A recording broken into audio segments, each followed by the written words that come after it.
sindaco Brugnaro ha detto quello che tutti pensiamo, che se un terrorista inizia a correre in piazza San Marco tutti speriamo che qualcuno lo fermi.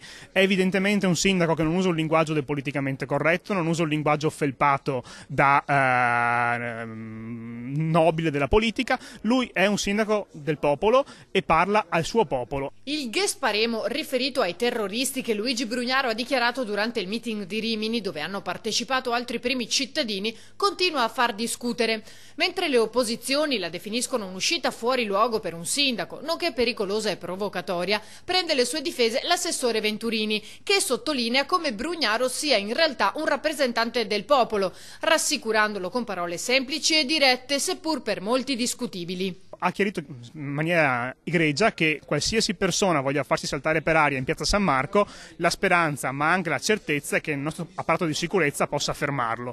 Purtroppo il come non è con le carezze, non è con i dialoghi interculturali, non è con le manifestazioni e con le bandiere della pace, ma purtroppo davanti a una forza così irruente e così imprevedibile l'unico strumento è altrettanta forza dell'apparato di sicurezza.